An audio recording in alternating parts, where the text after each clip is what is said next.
বন্ধুরা, সামনেই আসতে চলেছে বছরের প্রথম পূর্ণিমা বুদ্ধ পূর্ণিমা। তবে এই বছর বুদ্ধ পূর্ণিমায় কিন্তু ভদ্রার ছায়া রয়েছে। ভদ্রার ছায়ার মধ্যে যে কোনো শুভ কাজ, পুজো পাঠ ইত্যাদি করা যায় না, তা আমরা প্রত্যেকেই জানি। তো চলুন বন্ধুরা, জেনে নেওয়া যাক এই বছর বুদ্ধ পূর্ণিমায় পুজোর শুভ সময় কী রয়েছে। এই ভদ্রার ছায়ার মধ্যে কি পুজো পাঠ, সত্যনারায়ণের সিন্নি ইত্যাদি করা যাবে? অমৃত যুগের সময়কাল কি রয়েছে? গঙ্গা স্নান এবং দানের সময় কি রয়েছে?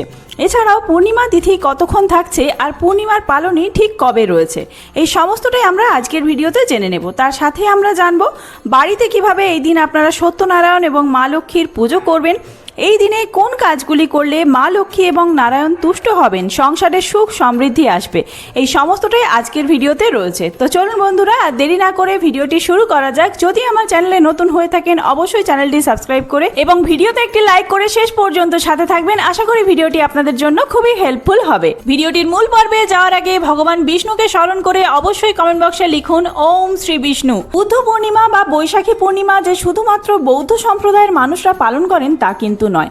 বৌদ্ধ এবং হিন্দু উভয় সম্প্রদায়ের মানুষের কাছে এই তিথিটি অত্যন্ত গুরুত্বপূর্ণ, কারণ শ্রী বিষ্ণুর নবম অবতার হলেন গৌতম বুদ্ধ। তাই এই দিনে বিষ্ণুর পুজোর সাথে সাথে কিন্তু গৌতম বুদ্ধরও পুজো করা হয়। 1 মে শুক্রবার দিন এই দিনেই বুদ্ধ পূর্ণিমা পড়েছে। ভদ্রার ছায়া কতক্ষণ থাকছে?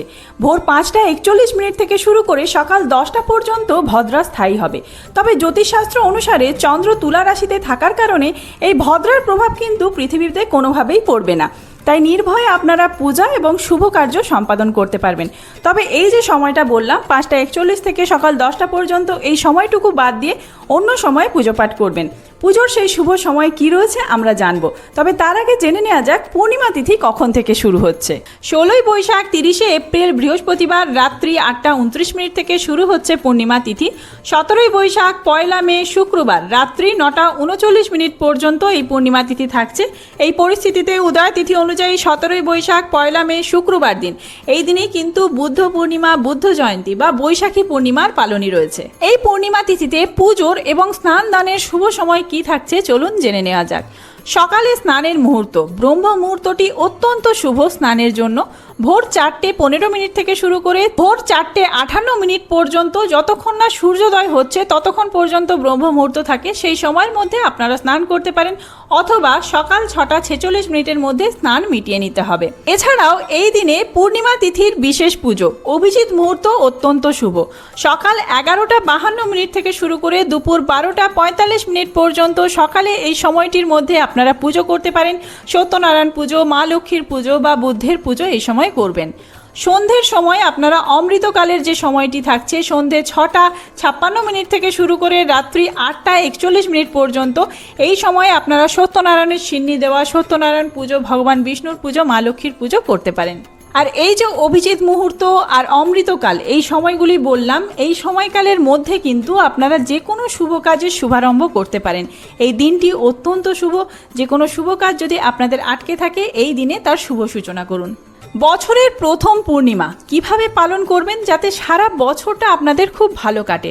অবশ্যই এই দিন সকাল সকাল ঘুম থেকে উঠে গঙ্গা নদীতে গিয়ে স্নান করবেন, অথবা যে কোনো জলাশয়ে স্নান করতে পারেন। যদি তা সম্ভব না হয় তাহলে স্নানের জলে কিছুটা গঙ্গা জল মিশিয়ে স্নান করবেন এবং তারপরে বিষ্ণুর পুজোর সংকল্প নিন। বিষ্ণুর ফটো বা মূর্তি যা রয়েছে সমস্ত কিছু পরিষ্কার করে নিয়ে আপনারা পুজোয় বসবেন। অবশ্যই তার আগে মনে রাখতে হবে বিষ্ণুর যেটি অর্পণ করবেন আপনারা বিষ্ণুকে, সেটি হলো তুলসী পাতা আর হলুদ রঙের ফুল। এই উপকরণ কিন্তু আপনাদের রাখতেই হবে। সাথে হলুদ রঙের যে কোনো মিষ্টান্ন আর 5 রকম ফল প্রসাদ। আর যদি আপনারা কোনো ভোগ পছন্দ সহিত দিতে চান আপনারা বিষ্ণুকে, সেই ভোগ আপনারা দিতে পারেন নিজের পছন্দ মতো। এবার আপনারা পুজো শুরু করবেন। পুজোর শুরুতেই কিন্তু চন্দন সহযোগে তুলসী পাতা আর হলুদ ফুল বিষ্ণুর পায়ে অর্পণ করবেন। প্রথমে তুলসী পাতা অর্পণ করবেন, ওম নমো ভগবতে বাসুদেবায় এই মন্ত্র উচ্চারণ করে তুলসী পাতা অর্পণ করবেন এবং তারপরে ফুল অর্পণ করবেন ওই একই মন্ত্র উচ্চারণ করে। আর সাথে যদি আপনাদের কাছে বুদ্ধর মূর্তি থাকে বা বুদ্ধের কোনো ছবি থাকে, সেই ছবিতেও কিন্তু আপনারা ফুল অর্পণ করবেন। বুদ্ধের মূর্তিতে ফুল অর্পণ করার সময় ওম বুদ্ধায় নমঃ এই মন্ত্র উচ্চারণ করতে পারেন, অথবা ওম শ্রীং বুদ্ধায় নমঃ। আর ভগবান বিষ্ণুর পুজো করার সাথে সাথে কিন্তু প্রত্যেক পূর্ণিমা তিথিতে মা লক্ষ্মীরও পুজো করা হয়। অবশ্যই মা লক্ষ্মীর পায়েও একটি বেলপাতা আর রঙিন ফুল অর্পণ করবেন, মা লক্ষ্মীর জন্য পদ্ম ফুল রাখবেন। এরপরে সমস্ত কিছু নৈবেদ্য ভগবানকে গ্রহণ করার জন্য আর্জি জানাবেন এবং তারপরে ধূপ আর দীপ দেখিয়ে আরতি করবেন এবং আপনাদের পুজো সম্পন্ন হবে। পূর্ণিমার দিনে দেবী লক্ষ্মী অশ্বত্থ গাছে বাস করেন। গাছের গোড়ায় জল অর্পণ করুন এবং একটি প্রদীপ জ্বালান, ঘিয়ের অথবা সর্ষের তেলের প্রদীপ। এতে আপনাদের পৈতৃক অভিশাপ দূর হবে, বাড়িতে কোনো রকম অশুভ প্রভাব পড়বে না। এছাড়াও সত্যনারায়ণের সিন্নি বা সত্যনারায়ণ পুজো, সত্যনারায়ণ ব্রত কথা পাঠ বা শ্রবণ করলে এই দিনে ঘরে শান্তি এবং সুখ বিরাজ করে। সাদা জিনিস দান করুন, দুধ, দই, চাল বা চিনির মতো সাদা জিনিস দান করলে আশীর্বাদ পাবেন। সাথে এই দিনে আপনারা উপবাস এবং ব্রত পালন করবেন। সন্ধ্যের সময় চন্দ্রদেবের পুজো করবেন, চন্দ্রদেবকে অর্ঘ্য নিবেদন করবেন। আপনারা আতপ চাল কিছুটা গঙ্গা জলে মিশিয়ে বা এমনি পরিষ্কার জল হলেও হবে, সেই জল আপনারা চন্দ্রদেবের উদ্দেশ্যে অর্পণ করতে পারেন। কিছুক্ষণ ধ্যান বা মেডিটেশন করুন, এতে আপনাদের মানসিক শান্তি বৃদ্ধি পাবে। আপনারা ওম নমঃ ভগবতে বাসুদেবায় এই মন্ত্র 108 বার যদি এই পূর্ণিমায় উচ্চারণ করতে পারেন তাহলে তার সুফল মিলবে। কোনো মন্দির বা ব্রাহ্মণকে গীতা বা পবিত্র গ্রন্থ দান করতে পারেন এই দিনে।